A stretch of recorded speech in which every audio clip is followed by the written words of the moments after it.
feature presentation. Welcome back to another Untitled Movie Review. I am one of your hosts, Matt Rohrbeck, alongside, he's allergic to tomatoes, but he is tomato meter approved, Eric Marchin. Matt, we're back talking about the MCU, Phase 5. We're kicking it off in style. What could go wrong? I put on the shirt. God damn it. God damn it. Eric's wearing the Martin Scorsese Marvel shirt for audio listeners. Yeah, Eric, it's time to enter the quantum realm as we are reviewing spoiler-free Peyton Reed's Ant-Man and the Wasp Quantumania, the third film in the trilogy from Peyton Reed of Ant-Man. And I'm ready to say it. I'm just going to kick it off right off the bat. Thank you for joining us, everyone. I think the Ant-Man trilogy is the worst trilogy in the MCU. Thank you. Goodbye. See ya. I just, Eric, Phase 4, we're like, okay, little bit of a rough start. There's some gems in there. We love Spider-Man No Way Home. We like Black Panther, Wakanda Forever. I mean, they did the best job they could with that. Maybe not, it wasn't perfect, but still enjoyable. Thor Love and Thunder, I know you didn't really love it, but I'm like, okay, it was fine. Like, I don't know. I could do without fun. it, but like, yeah, like there's WandaVision some was things great. in there. Yeah, like there's some good stuff on the TV side of things, but a little bit of a rocky, after Endgame, it was like, okay, how are we going to continue this? And we, revealed that it's going to be this multiverse saga. Wait, you said Rocky. Creed 3. Yeah. Jonathan Coming soon. Majors. Full circle. So yeah, Phase 4, we're like, okay, but Phase 5, we got this new big, huge villain, Kang the Conqueror. Jonathan Majors appeared as He Who Remains, which is a variant of Kang at the end of Loki. And he's going to be the next big bad, like Thanos. He's going to be set up into this movie. So you're like, all right, that's cool. I've never vibed with the Ant-Man movies that much. I still enjoyed them. I love Paul Rudd. There are some great laughs in those movies. I think just from the Paul Ruddisms of, Scott Lang. I do like the character, but I kind of like him more when he's in an ensemble and featured in either Civil War or the Avengers movies or something like that. I just don't know if the character can carry a movie, because both Ant-Man and the Wasp, I'm kind of just mid on. They're lower on my rankings. I'm kind of like, they're fine. If I'm going through a rewatch, they might be the ones where I go, do I really want to watch these right now? I don't know. And like, and that's kind of just how I felt. But going into Quantumania, I'm like, all right, this is going to be completely different. We're setting up Kang. It looks cool from some of the trailers. Yes, it kind of looks like Spy Kids. Yes, it kind of looks like, the Star Wars prequels in some, dodgy CG, sets and things like that. But, what could go wrong? And I am having conflicting and confusing opinions on this movie because, like, ultimately, I do not think I like it. I also don't think I hate it. As I was watching this thing, I'm just going right into it. We have other shows I'll plug at the end, everyone, if this is the first time that you're listening to Matt, us. let the hog fly. And I'm a huge MCU guy, but I've said this in the past during Phase 4 that I'm starting to get Avengers Age of Ultron vibes. And how I felt around the time of Avengers Age of Ultron was like, I still like this, but I don't know if I care. Or I care as much. And they needed to do something to win me over. Ultimately, by the time we got to Endgame, I was all in. Kevin Feige and the team won me back over. They started to put out some really good, interesting stuff, started hiring interesting filmmakers, and really built that kind of, big climax in Endgame that I really gave a shit about. But as they're starting this multiverse saga, I'm just like, I'm finding myself enjoying a lot of them, but as just popcorn kind of fluff entertainment. And Ant-Man and the Wasp, like even something like Doctor Strange in the Multiverse of Madness, or something like that, like at least it was like interesting or weird, even though I didn't love all of it. Whereas like the choices were, I think I like Wanda way more than I even like Kang in this, and I like some of the weirdness multiverse stuff more than I like the quantum realm stuff in this. So like, even if a movie wasn't great or perfect, or the Sam Raimi-ness of that movie, I like more than the Peyton Reedness of any of these movies. How dare you? Bring it on. So I'm just really kind of conflicted because as I was watching this movie, I didn't hate watching it. I was sitting there and I go, okay, very different from the last two Ant-Man movies. And for me, who did not care about the last two Ant-Man movies, that's kind of a positive. I go, you know what? This feels more Star Warsy or, Guardians or Thor Ragnarok or those cosmic sides of the MCU. Yes, it doesn't look great. It's all CG sets. Sometimes it looks decent, sometimes it doesn't, or a lot of the times it doesn't, because you can just tell that everyone's on a sound stage in either the volume or green screen or blue screen. Um, so I'm sitting there and I go, you know what? I don't hate this, but the movie drops you right into it. There's like, 10 minutes in San Francisco. Everyone gets sucked into the quantum realm, including, Cassie Lang, who is now older, who has kind of a fractured relationship with her father because of the time he missed when he was in the quantum realm in Endgame and stuff for the few moments, the 5 years that passed. And then it just drops you in and fucking goes and it doesn't give you any time to kind of sit with the characters. It splits characters up. It introduces new characters. Some of the creature designs I really like. Some of the comedy I really like from the new characters. Some of the comedy is ill-timed and doesn't work at all. And the movie just goes, and never gives you a moment to kind of sit and understand kind of what's happening. But then when you do understand what's happening, you're kind of going, that's it, huh? And then you're like, really? Those are the stakes in this movie? You're like, okay.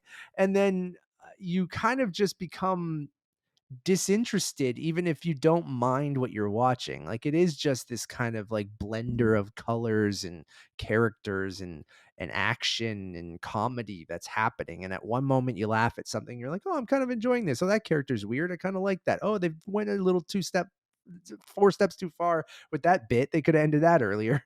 And then like that just happens over and over and over again. You're like, is this a serious movie or is this a comedy? And you're like, the Ant-Man Paul Ruddiness doesn't necessarily work throughout this movie because of what's happening. And then on top of that, you're introducing this character who we've seen before and we're supposed to be fucking terrified of. And then you don't really do a great job of being terrified of the guy throughout the whole thing. And then you go, ooh, they're setting this guy up as the new Thanos. And I feel like Thanos, right from the go, you're like, oh, this guy's intimidating and he's gonna fuck everyone up. And for with Kang, maybe that's not necessarily what they're going for, and all the cards haven't been revealed. But Jonathan Majors, I think, is really good. I do like him as Kang in this movie. I know, Eric, you'll go into that. You think it's a little bit disjointed, but like I am still worried about the future of that character being the big bad. I think he does a decent enough job, much like Christian Bale in Love and Thunder, where it's like a good actor as in a good role and a good villain, but almost doesn't give him enough to do.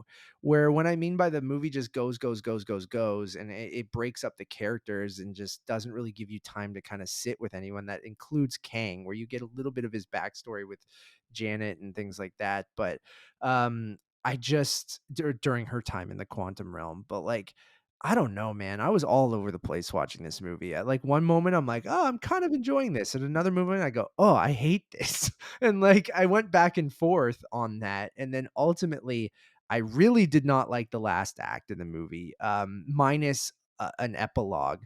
Um, I didn't like the climax. I didn't like how things were, kind of finished, where they finished, how they finished, the plot threads that they list throughout the movie, these new characters that they introduce. I just felt like I did not give a shit about any of them. Where you have them coming back, I go, who even is this person? I'm like, do we care about this person? I'm like, I don't. And like I don't care about the people living in the quantum realm, because yes, Kang conquered it and he's a horrible dude to all these people, but other than that, it's so surface level, so thin, that I just found the movie just completely messy and all over the place, to the point where I probably sound very negative on it, but I'm more just kind of tepid on the whole thing. And more just disappointed. I'm not mad. I'm disappointed, like a parent would say. Where as a fan of the MCU and kind of leading into this multiverse saga and wanting Kang to be that intimidating big thing, at the end of it, I just go, "Oh, it's another Ant-Man movie," but really feels like just a prologue to Kang Dynasty, the next Avengers movie, which we all kind of thought that would be part of it when you're introducing Kang in this movie. Um, but I don't know, man. I was just disappointed, and I found some of the action to be okay. Like I mentioned, the colorful nature and the weird kind of characters that they introduced. Like I like how wacky it got at times, but again, like it never gives you a second to breathe, and I think that's a bad thing in this case. It's just over 2 hours. It throws so much at you, even though while still being very thin. Um, and it just goes, and I found myself just at the end being apathetic to the whole thing. So, anyways, there's my 10-minute rant on Quantumania. Eric, you go. Matt, I feel basically the same way you do, except I'm more negative overall.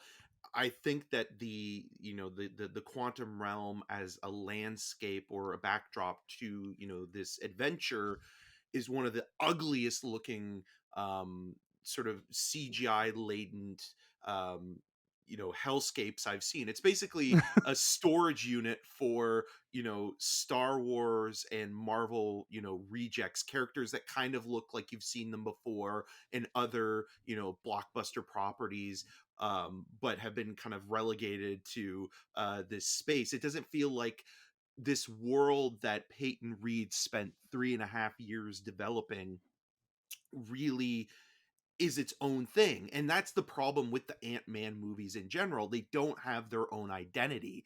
I mean, you go back to the first one, which was almost 10 years ago in 2015. That movie was kind of always going to be plagued by the what if of it all, right? Like the what if of, oh, this was going to be an Edgar Wright movie. And even though Wright still got a screenplay credit alongside Paul Rudd and Adam McKay, who was Adam brought in McKay. to do Yeah. a rewrite, you're watching the film and thinking like, oh, some of these flashbacks and sort of whip pans and things like that, it feels like, okay, Peyton Reed's basically trying to pardon me, I'm still recovering a little bit from my COVID there, but part of it does feel like, okay, he's just taking Edgar Wright's style and applying that to the film. But you watch it as well and you think to yourself, okay, well, at least the first two movies took place in the real world, so you can have some fun with the set pieces in terms of, the size and the scale of things, and shrinking a character down or blowing them up to a greater height, and sort of Right. comparing that to the world of which this character inhabits, which is San Francisco. So that kind of, I think, adds a little bit more fun to the mix. But you're watching this movie and you're thinking to yourself, it's so unbelievably frustrating because the Michelle Pfeiffer character, Janet Van Dyne, had been in the quantum realm previously for 30 years, and she has these secrets that she's never told her family. But the way that she, eventually, delivers this exposition of what is going on, it's it's basically like pulling teeth, and you're like, okay, well, I understand that maybe there's some trauma there, but there's another part of you where it's like, people don't act this way, people don't behave this way, especially when it's with their family. Eventually you're going to have to talk to somebody, and when you're put into a dangerous situation, that's when you begin to say like, okay, this is what's kind of going on. And even then, Janet kind of keeps everything closed off and withdrawn, and you just kind of feel that, okay, this character is just becoming more and more frustrating as Because the she's not suspension telling of you. disbelief there is Yeah, kind of, especially when she knows what happened with Thanos and everything there, and if she had this something she could warn them about that's in the quantum realm, you'd think she would have said something, right? So it does become frustrating when you're trying to find the logic in why the character wouldn't do that. yeah, and thinking like, oh, okay, well, this atomic world that she was in, it's like there, she's never going to go back there, so she can just kind of, it was just a bad memory, a nightmare, and that's Sure. it. But then, like, when they're back in the setting, it's like, I can't tell you what's going on, but we have to get out of here right away, or things are going to get worse, and I don't want this person to find me, blah blah blah. And you're just saying to yourself, why don't you just be honest with your family at this point? I mean, you're in this predicament, and then splitting up the Van Dynes and the Langs kind of defeats the purpose of the family bonding. And you can argue, I guess, like, oh, you need time between Scott and Cassie in order for them to maybe reconnect or figure out sort of their relationship.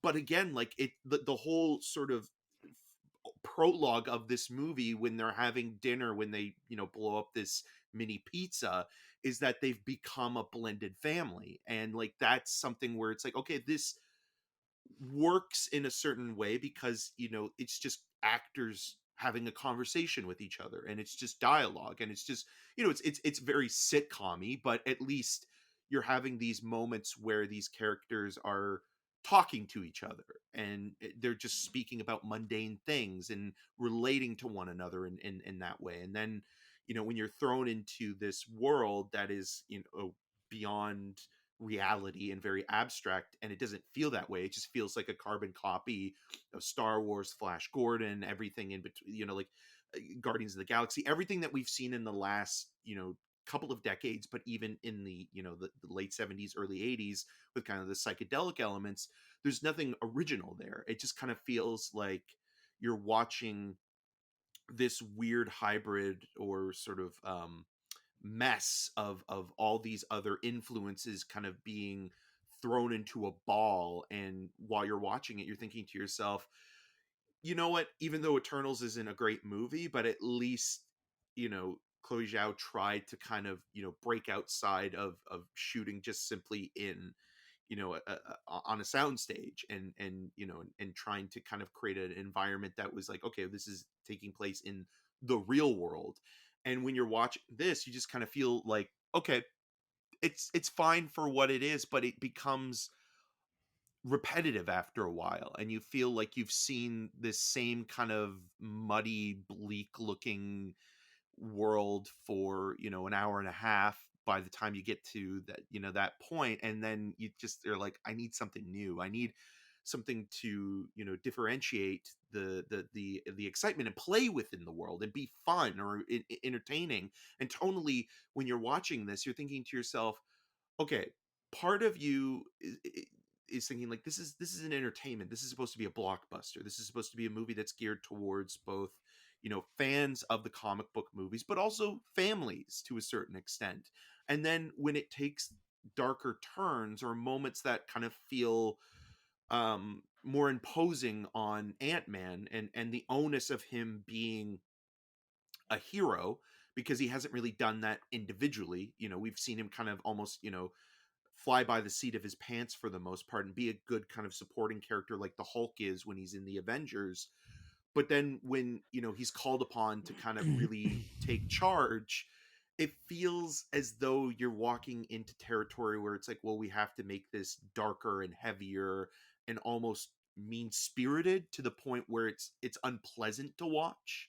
And with all of that, you're just thinking to yourself, why is this movie so tonally awkward? Like, even Jonathan Majors, who was really good in that one scene in Loki, kind of feels like that version of Loki would have been better suited for this movie, and the version of Kang that's in this film would have been better for Loki because of how hammy and over the top and Shakespearean, you know, caricature wise he is. And you're just watching the film and you're thinking to yourself, okay, this scene was kind of okay, or this character moment was fine. But then as soon as that's over and we move to the next thing, you're kind of bored by the exposition dump that we need from, you know, this character, or a moment of Ant-Man realizing that his daughter not only is a chip off the old block, but she's also somebody that has, you know, the potential to become, you know, the next version of Ant-Man. And she is someone that is rebellious but also scientific and has heart. And you're just, it just goes through the predictable probability of who the character is, and it doesn't do anything new or interesting or even entertaining at all. And you just keep thinking about the Ant-Man character and the franchise, this trilogy of movies. You mentioned it, you know, like having problems with, you know, Marvel in the Avengers Age of Ultron period, where it's also funny thinking about that because Ultron was the thing that Ant-Man in the comic books that Yeah. Hank Pym run was best known for, right? And so that you're thinking about like, okay, well, Ant-Man in phase 2 was brought up at the end of phase 2 and kind of felt like inconsequential to the rest of that phase. And then Ant-Man and the Wasp, comes after Avengers Infinity War. Infinity War. It And just it's like, feels okay, like a well, we want to get back to Endgame, but then you have, Ant-Man and the Wasp and Captain Marvel, in between Endgame and Infinity War. And Captain Marvel makes more sense because of the continuity, or how that sort of post credit scene kind of plays out in Infinity War. So it's like, okay, like, yeah, we have to kind of establish Captain Marvel, but the Ant-Man and the Wasp movie doesn't do anything to kind of move forward the story, other than, you could argue, the quantum realm. But the quantum realm was already kind of at least introduced to a certain degree in the first Ant-Man movie. You don't necessarily need another Ant-Man film to further explain the quantum realm. You can just have it as kind of like there.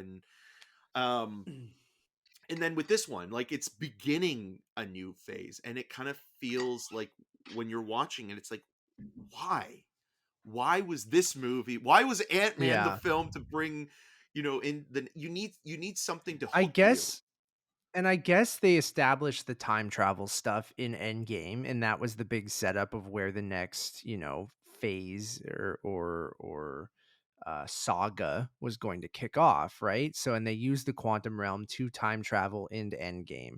So I understand having Kang set up as the big bad for the multiverse saga, that you might want to incorporate Kang's backstory, or one of the Kangs, like, um one of his variants in the quantum realm, and Ant-Man makes sense for that. It just feels like, with all of these Ant-Man movies, like you said, they just feel like they come out at weird times, and they only serve as to set something else up, right? Like, they don't stand on their own as being solid superhero movies. Some people might argue that. That's just my opinion. And there are redeeming moments, I think, in all three of these movies. I think Paul Rudd is good casting. I think there are some funny bits. Um, I like the dynamic of the whole cast. I like Michael Douglas. I love Michelle Pfeiffer. In this film, I even think Kathryn Newton does a pretty okay job with what she's given, as coming in as a Cassie Lang, who's now going to be kind of this more, part of the Young Avengers, maybe being this younger, Ant-Man or Wasp character kind of thing. But yeah, they just, like, this whole movie to me is just like, okay, Kang's the bad guy for the multiverse saga. Here's who Kang is. And you're like, did we need a whole movie for that? And you're like, and we needed to show the quantum realm because of, time travel and variants and different universes and things like that, which we've set up in Loki and, WandaVision and other things like that too. But um yeah, it weirdly feels just like this long prologue, and doesn't stand on its own of being like, okay, an Ant-Man movie. And I even think that, like, there are certain things that they've tried to kind of have as through lines in all three of these movies. Scott's relationship with his daughter, being the little guy and the guy that no one takes seriously, and wanting to kind of do, show that he actually is a hero kind of thing. Like, there are certain things that I like. It's just, the execution of it all is just, like I said, very messy. It just feels like you threw a million things in a blender. You introduce one, two, three, four, you know, B or C characters in this movie from the quantum realm, played by David Dastmalchian, who comes back, but he's doing a voice. He's not playing Kurt. He's doing a voice of a goo man.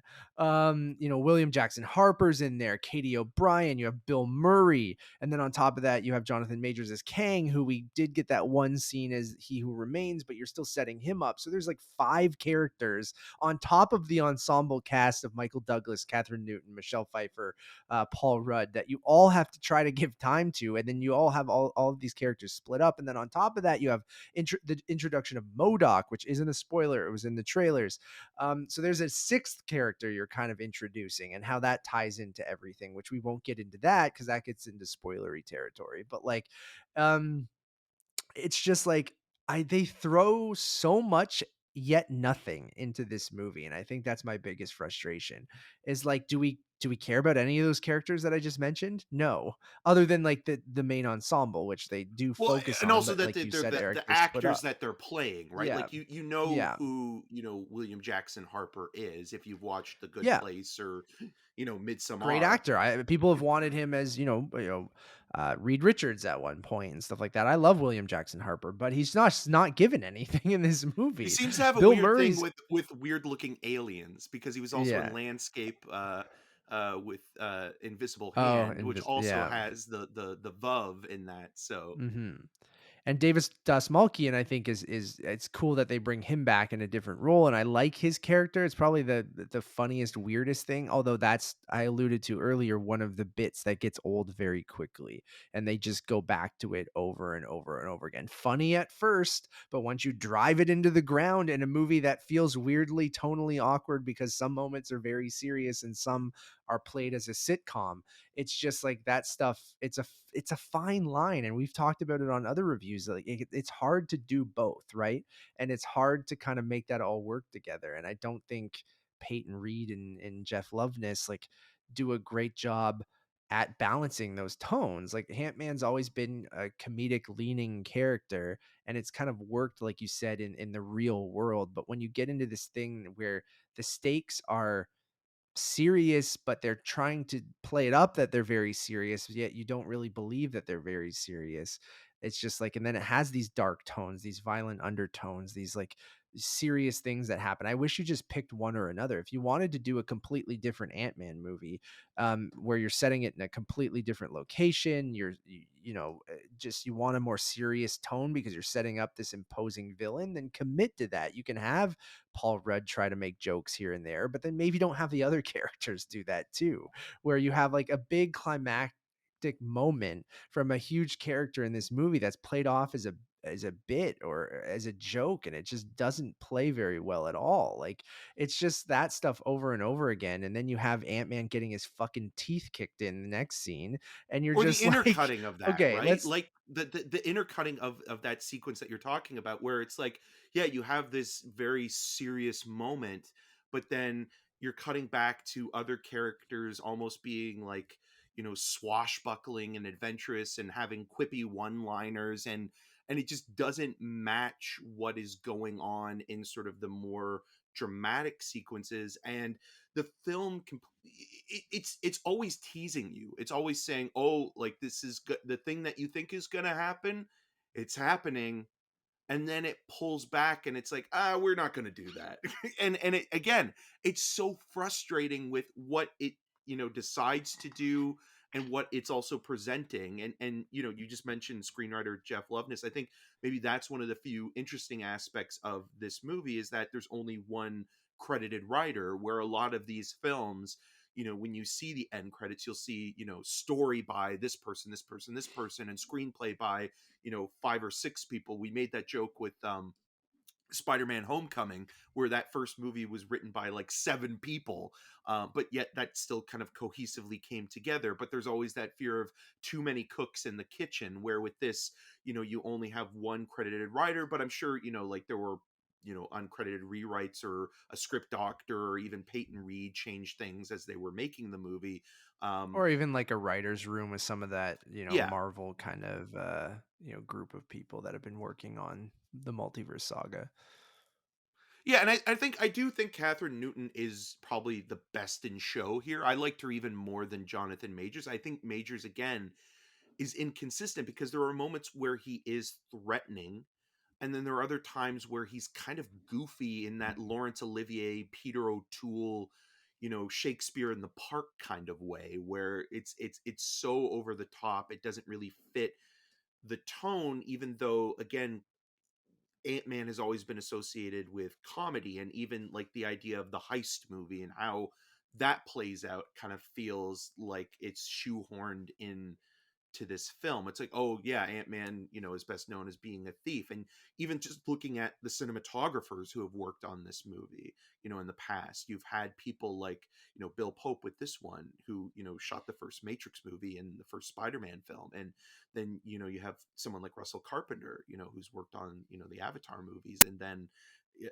Dante Spinotti, who is Michael Mann's regular cinematographer. I mean, the guy shot freaking Heat, and then, like it's one of the best looking movies ever made. And then you look at the first Ant-Man film, and you're like, okay, you know what? Maybe there's a palette or template in place for a lot of these films, and the cinematographers or the directors who are hired kind of come in and do their thing and keep the assembly line rolling, but don't really do anything more than that. And you're just watching this movie, and again, there is so much going on and so much setup for what is probably going to have some payoff later on, but it also kind of concludes in a way that does feel like it's almost inconsequential to everything that it is setting up. It's almost trying to be both, a precursor and also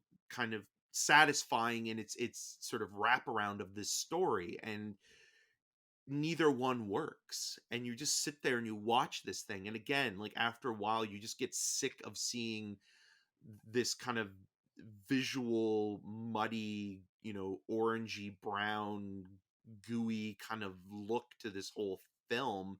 And it's so artificial, and that artifice just takes you out of the movie to the point where you're just sitting there waiting for it to end, or waiting for the thing that the biggest criticism I've always had with Marvel movies is that, they're not thinking about the one movie that they're making. They're always thinking about, okay, how is this film going to affect Yeah. the next movie, or how is this going to affect the next Avengers film? And when you're watching this, you're just thinking to yourself, I want more of that, and I don't normally ask for that, but it's like, at least that's something. At least you can throw something Yeah. at me that's like, oh, this is something that will kind of stimulate my mind for a couple of minutes. But again, you're just watching this film, and you're thinking to yourself, okay, Ant-Man being the hero of a more somber, serious piece that's also about family, that's also about vulnerability, it never comes together in a way that feels wholly satisfying, or that you want to continue with Scott Lang and, this storyline. I think, like the Hulk, like some of these other characters within the MCU, they're better as supporting players, and there's nothing wrong with that. It's just that, you look at that, the Ang Lee Hulk movie, and then the Louis Leterrier film, and you're kind of like, okay, well, those Hulk films didn't work, MCU or non-MCU. And then when he's in the first Avengers film, it's like, man, this is like the best use of this character in this entire. Or in Ragnarok, right? Or Yeah. like, And yeah. that's kind of, I think almost you need somebody to be kind of a co-lead with Scott. I think you almost need another Avenger And character. Evangeline Lilly ain't it. We haven't even mentioned I her know. at The all. funniest thing about this entire, the only time I laughed in this whole movie is the prologue, and it's in the trailer, so it's When not a she's doing spoiler. good for for humanity. for science specifically. Yeah. And I'm just thinking about, well, like, all the stuff that she said about, truckers and convoys and vaccines, and then you have, Yeah. this character promoting science and innovation and, bettering the world. I laughed It out just adds to loud. that I was disingenuous kind of Yeah, nature of the whole thing, or this kind of like artificial nature that you just brought up, right? Like that takes you right out of it, even. yeah, And I think the Wasp character has never done anything for me, and um, even I don't know, like, yeah, her and Scott together, like I don't see much chemistry there, and like it's they separate them for most of the movie too, right? Like you yeah. mentioned, but I There's more agree with you chemistry that you between kind of Hank need. and his aunts. There's more romantic Yeah. chemistry there. And that's kind of goes back to the script that I just like. I like Jeff Loveness because I liked his stuff on Rick and Morty, and but yeah, it has me a little bit worried because he is writing Kang Dynasty, and like, which makes sense because he wrote this movie and with this character being such a big part of it. But um, just a lot of the times in the script, I just felt like it took lazy outs and everything, right? Like it threw so much in there that yes, it set up some of the things that come back in the final act, which most movies do, but you kind of have to give me a little bit more. Like you can't just use that as like a scapegoat to get out of where you wrote yourself in a corner, or you don't know how to interestingly get out of a predicament or something like that. Like I just find, and you just use quantum theory and faux science to kind of, you know, it goes over your audience's heads, or you're making it up because it's fake science, that you just can use that as an out, right? You just go, well, science. And then you go, well, it's just like, okay. And like, I get it when Tony Stark's creating, whatever that loop was called for time travel, because I don't know, I believe that character, and you kind of showed me him working on it, and stuff like that, where if you just go science and then go, well, the quantum realm doesn't work like the real world, and one day could be 5 years or a century or something like that, and you're just like, okay, I guess like that's how you're gonna get out of this. And we're not spoiling anything because there's many different ways that where the climax of the movie handles it. And I just feel like each one felt just weirdly, again, not thought through enough. Like it just was like, okay, here's what it is. It showed, not told, I guess. But like, and I need a little bit more of an explanation in a lot of these, or give me a reason to kind of go, oh, that makes sense, rather than, oh, that happened, right? Like I think that's our main statement throughout this whole thing. Things just happened in this movie. Never once was I like, this is awful, but never once was I like, this is interesting. I kind of just was like, there are a few things here and there where I'm like, oh, I really like this, really like that, but like I laughed or something like that, or I was having an okay time, but like at the end of it, you're just like, oh, okay. And that shouldn't be the case of like, to kick off a brand new villain that's supposed to be as threatening as Thanos, a brand new phase of the MCU that's supposed to kick it in the thing. And it just ultimately, what I said before, just ends up being a little disappointing, both for huge fans of the MCU and people who just want a fun superhero movie, right? Like, I Yeah, just, just be clever or inventive. I mean, we've talked about this, I think, with the Ant-Man movies as well. Like, I think if it just was having more fun with not only the dynamic of the characters, but maybe being a little bit more inventive with some of the set pieces or playing up. and the tech, right? Like with Pym particles. And like you Yeah, said, and what they do in the first movie quite a bit with the Thomas the Train engine sequence and like that kind of stuff, I feel like works a lot better than anything in this movie, absolutely. And that's the thing where like a lot of that gets lost because you're in a world that is where predominantly things are gigantic or and just CGI, right? Because everything yeah. like the sense of reality is completely gone, and you're watching characters interact mostly with other CGI characters or people that are caked in makeup, and so you're basically divorced from reality at that point, and you're not in a familiar world where when you're watching Scott Lang protect Cassie as a child in her bedroom, you're familiar with the vulnerability of being a kid and a creature or monster, that thing, that the boogeyman that you're afraid of, coming to life in a weird way, and sort of using the things around you in your environment that, again, a lot of things that kids grow up with, like a toy train set, or teddy bears or things like that, or just even Ant-Man going into a vent into a building, and obviously playing up the Avengers angle with Falcon, and that, like, it just kind of like there's Yeah. more, not a groundedness, but there's just something that it's like, okay, we see the mundanity of the world that Scott lives in, and that's what makes And if him you have these the powers, everyman. how that yeah, exactly. And you even know that shot of Yellow Jacket in Cassie's room in that first movie is more menacing, I feel like, than anything that happened. I never thought I'd give a shout out to Yellow Jacket was one of in the any of weakest this, villains where like in the entire MCU, but at least the environment and the setting, the you know stakes, the personal stakes there feel more threatening than we can't let this guy out, which is yes. basically what this movie says. But they never do enough, other than that scene in Loki and some very brief kind of moments in this backstory in this movie, to say, oh, they just tell you, they go, he's a bad guy, we can't let him out. And you Yeah, go, okay, but you kind of have to do more than that. And then to have the stakes of going, okay, why though? Like, why is he like, what is he going to do? And they never really get to that point, other than just going, he's pretty bad. You don't want to fuck around with this guy. And you're like, really? That's all you're gonna show me? Is like, um, and just, I'm supposed to trust you? Hey guys, we're making a movie with this guy in the title, so just trust me, he's a bad dude. We don't want him to get out.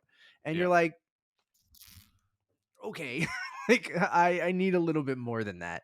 And then It's that's like what the you're it's stakes but of the movie the are. movie's And like, basically like Janet. The film is like Janet, where it's not going to tell you anything, but it's just like, you have to know that this is a horrible situation that we're in. It's like, well, why? What should They we do? tell I you, oh, can't tell you. he's killed timelines, blah blah blah blah blah, and you're like, okay, yeah, I get it. Okay, Thanos was only killing half the universe of this timeline. This guy kills entire timelines. So imagine, the whole universe and all the people on Earth and everyone, and then it just, I don't know, it's getting almost too. Especially, I can only imagine people who only jump into the movies and don't watch all the TV shows and don't multiverse stuff, which they've slowly tried to explain to a modern, everyday audience what it is.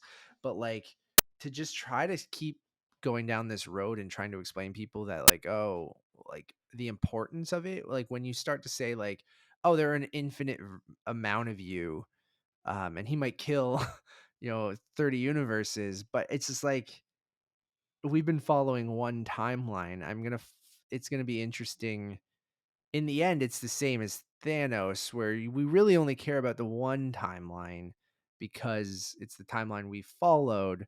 So it's like getting an audience's head around, like, well, if they start purging other timelines, for you to care about those timelines, and maybe they're going to do that in Secret Wars, bringing in timelines that we know from other movies, and that's what the big event's going to be to win everyone over. I get that, and it's going to work. But Nicolas Cage's Ghost Rider's back. we don't want that universe to go.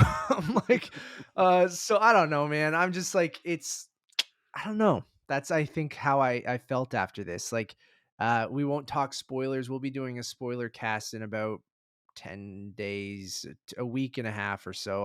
What's the official date we can post The a spoiler 24th. cast? I forget, Eric. The 24th. 24th. So we'll have a spoiler cast on the 24th, for you guys, where we talk about more in detail without tiptoeing around some of these things. But Or MODOK. We'll like, talk about more MODOK. yeah, more about MODOK. We'll talk about the post-credit scenes, but even just to like not tell you anything about the post-credit scenes, even those didn't have me going, oh, can't wait for what's next. Like, it made me go, oh, boy, I don't know. I don't know Yeah. about this. And like, that shouldn't be my thought after that, right? Like, even the little shot of Thanos of go like, I'll do it myself, or like with the Infinity Gauntlet, we kind of understood what the Infinity Stones were doing at that point, and like the Infinity Stones of being that through line in all the movies, and it felt very easy to follow, right? Okay, get all the stones, he can kill everyone. It was simple, right? Yeah. And then like you go, okay, we can't let this guy get the fucking stones because he's gonna kill everyone. Where at the end of this, you go, what are they doing? You're like, I like. And I shouldn't go, ooh, I don't know about that choice. And then like in the post credit scenes, um, and this is coming from someone who loves this shit, guys. So like, I'm skeptical but hopeful that they'll win me back. I'm not completely gone. I'm still very excited for a lot of the shows. And it's so hard with this stuff because of what Eric mentioned, of it's so episodic, or it's so all tied together now, that you almost can't miss any of it, or you'll be lost at some point. Where and you don't have the full picture. So for me to go, this doesn't work as an Ant-Man movie, you're like, or just a singular movie, it's like, okay, but does it work as a piece of the puzzle? And that's harder to answer until you get the full puzzle, and until you get the end of, you know the whole thing. Maybe this movie works better once we have the full story, but then that's, in the moment, it's like our Dune 1 review, right? You're Yeah. like, I can't say it's a good movie at this point, because I'm like, maybe if I revisit it, but that shouldn't be the case, right? Like, for me to go back and go, you know what, I like Age of Ultron now. I think it's actually, good, because I've gone back and rewatched it with the context of WandaVision and the rest of the story, and where that character goes and where this goes and that stuff. So you can go back and reevaluate a movie once you have the full picture. Um, but that movie should also, at the time of release, still work as a movie, right? Well, And that's that's, the I guess, most hard in this. frustrating thing, though, Yeah. right? Like that, like the idea of that you're watching this film and you're thinking to yourself, you mentioned Dune. We talked a lot about that with Dune Part One, where the point of a film is to tell a story from beginning, middle, and end, and then at the end, it's over and it's a full experience. These movies, It for the might set most, up things in the future, but It But should for the tell a Yeah, singular but for the story most part, they in the don't movie. anymore. Especially now, they don't. Where it's like you have to judge them two ways. You have to judge them by the individual, piece, and then also, okay, where does this fit within the tapestry of what Marvel is creating within the saga? But then again, the other thing that is so frustrating with all of this, and I'll talk more about it on the regular show because I rewatched Spider-Man Into the Spider-Verse, and what that movie does so well, and I think the live action Marvel movies are kind of missing the boat, even some of the good ones, is that that film understood that it was about character first, and the Yeah, motivations of the character helped move the plot along and helped move the story along, and you I agree. understood Yeah, the values and the stakes and what was sort of Miles's sort of main goal to becoming Spider-Man and fulfilling his journey within this one storyline. And with a lot of these live action Marvel movies, they always put plot before character. They'll introduce an array of characters, but the plot itself is all about exposition and setup and more setup and setup, and then a little bit of payoff or a little bit of foreshadowing for something else. And if it was more about the characters and less about the plot, I think that would make these movies a little bit more engaging with audiences that are skeptical when it comes to the franchise as a whole. And I think that's also why something like Guardians of the Galaxy is so popular across all demographics, is because Gunn, especially with the first movie, put the characters at the forefront. It was about the characters sort of, their engagement with each other and trying to work things out and figure out their path as a team, than just simply saying, okay, well, we have to beat, again, a really kind of subpar villain in Ronan. But like, this was something where it's like, okay, it's about the characters, it's not about the plot, and it's not about giving you this convoluted exposition the about the science MacGuffin or or the whatever. world Yeah, building or things like that. It's about these individuals, and I just I wish there agree was more completely. of Yeah, that in these movies, and there's not.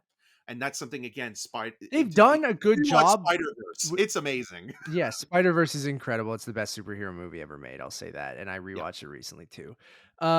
And I agree with you 100%. I think the MCU has in the past done a good job with character. I think, character dynamics, relationships, they made people give a shit about Iron Man, Captain America, that lead group of Avengers into Endgame, Black Panther, things like that. But if you look at the best ones, I think it's when they do focus on character, and they've kind of lost that a little bit. Not saying that they were ever amazing at it, but they did a good enough job to make us give a shit about those characters. And that's why I loved the MCU, is individual characters, how characters are interacting with each other, whether it's Captain America and Tony Stark and their dynamic, whether it's, Thor and Hulk and Ragnarok and those team ups and those partnerships and things like that. Like, and you do find even the Thor character, like what with his family and his relationship with Loki and Odin and his mother and like all that kind of stuff is the heart of those stories. And that's what's missing in a lot of these movies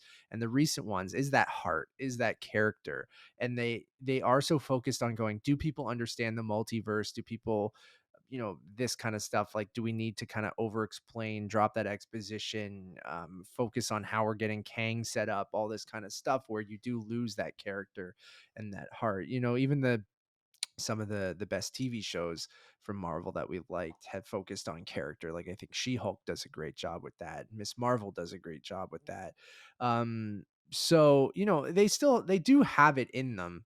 I think it just how you I don't know if it necessarily needs to be fixed, but how I would do it to end this whole review is like, step back, do less. Less is more. I think they're over. I think Kevin Feige, I love the guy. I think he's a genius. I think he's done an incredible job. I hope he keeps this job forever. But I think he needs to kind of step back and go, maybe I shouldn't be on 10 projects a year. And like, maybe we shouldn't be doing 10 projects a year. And we've heard with Bob Iger coming back and some of the Disney stuff that, like, they might be starting to kind of do less and realize less is more. And I think that's how you kind of really focus on a couple great movies a year and a couple great TV shows a year and not have to do 7 or 8 or 9, however many they've been doing, right? And if And they really want focus to, on yeah, no, if they want to though, like I still think they can do, like, if, because again, like, it's all about having as many series as possible. But I think, like, if they want to keep doing that, they can, but do it as Werewolf by Night, where it's a half an hour, yeah, format, and you're in and and put out. all of it into that, right? Yeah, Yeah. you don't need to spread yourself thin. Spreading yourself thin is what I'm saying. And I'm not saying that that's what's happening because I don't know. We don't work on those teams. Like they might have enough, they scale up and you have enough people working on all of them. But we've even heard stories from, special effects houses and all this stuff.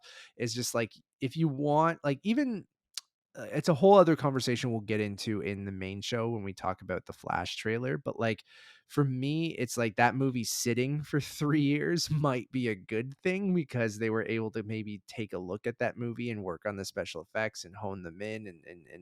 And like, I just think taking a little bit more time and on all of these things is probably a good thing. And it's been quite some time since the last Ant-Man movie, but I feel like a lot of these people working on these are working on the other ones. Kevin Feige is a producer. Some of the writers jumping around and working on other movies and helping each other out, and characters popping up in different movies and things like that, which they haven't done, I guess, a ton of. But I don't know, just less is more, and that's what we said about Star Wars. And I feel like we're starting to figure that out again, maybe a little bit, but um, you want it to feel special still as well when that Marvel Studios logo pops up, and I don't think you get that anymore, really. Um, and I'd be fine with just taking a step back and going like, let's just focus on a couple things and maybe not need as much as we're doing. I don't know that, but who the hell knows? But Yeah, and I we'll think see. Marvel can adapt and change, because I think one of the big conversations that they had early on in the first couple of phases was, the weak villains.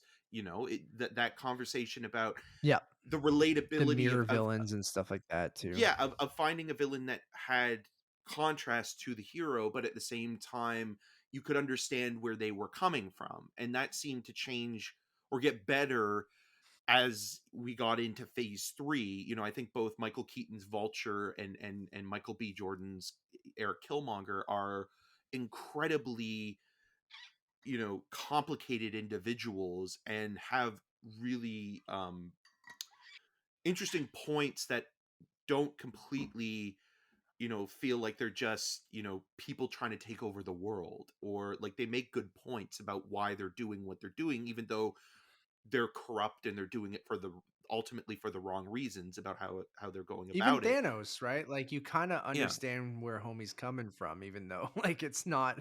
And that's the best Marvel movies have the best villains who have the best motivations. And that goes back to your original point of character, right? Like it's Yes. just even Kang in this is like, all right, you don't really give us enough there to say, oh, I understand why this But guy's there will be doing it. more. Oh, I know. So that's the thing. I've talked myself out of giving this a soft pass. I'm going to give it 2.5 out of 5. I could go up to a 3 maybe on being softer on it because I just like Marvel movies and things like that, but I am pretty disappointed in it. So I'm going to go 2.5, putting it in that category with some of the stuff I haven't loved, like Eternals of recent memory and stuff like that, where it is kind of a little bit of a misfire. So 2.5 out of 5 for me. I'm gonna give it a 2 out of 5. This is bottom of the barrel for me. This is like right next to Thor: The Dark World and The Incredible Hulk. I think that there's almost nothing going on that's either captivating or compelling during your watch, or just enjoyable. It's just a complete slog of a movie, and while you're watching it you're thinking to yourself, okay, well, this moment was fine, but then this moment doesn't really fit with what came before, and it's just so jarring throughout the entire film that you begin to question everything about the film and pick it apart, to the point where you're not supposed to pick these movies apart. You're supposed to kind of enjoy them for what they are, you know. Mhm. And some, I'm not saying that all comic book movies can't have intelligence or, you know, be thoughtful or contemplative in their narratives or their characters, but you know, a movie like this, you come to it for the spectacle and the entertainment. And again, if you World like the building, all that kind of character, stuff. Yeah.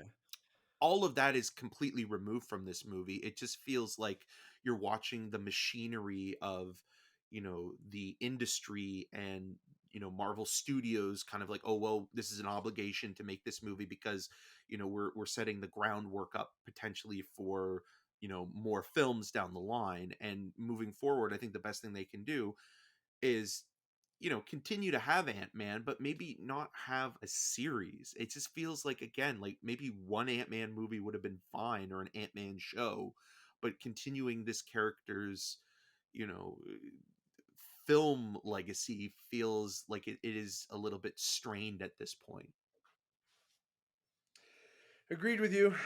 We'll see. We'll be doing a spoiler cast on the 24th, as Eric mentioned, where we'll get into some more of the details. Sorry, we always have to kind of tiptoe around certain things in this review.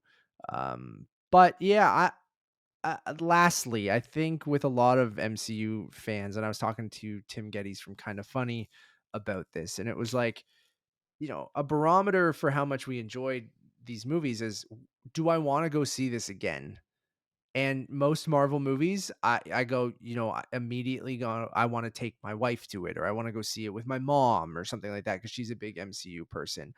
This is in that case of going, nope, I don't. I don't want to go back and watch it again.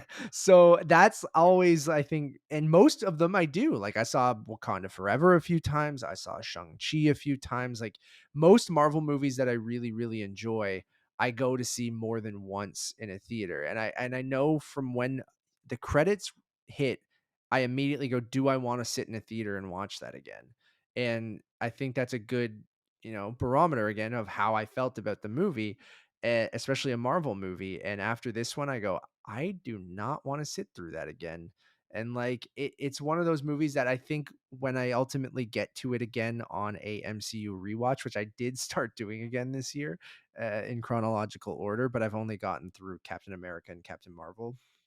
Um, I it might be on one of those. I think I ultimately will watch it again when I get there because of the Kang stuff and the closer we get to Kang Dynasty and things like that. Like I probably will just for the setup of things, or Loki season 2 and stuff like that. But um I it's with like Eternals now and Dark World and the first Hulk movie. Like I'm at Incredible Hulk, I guess, in my chronological watch. Or I watched Iron Man and then now it's Hulk.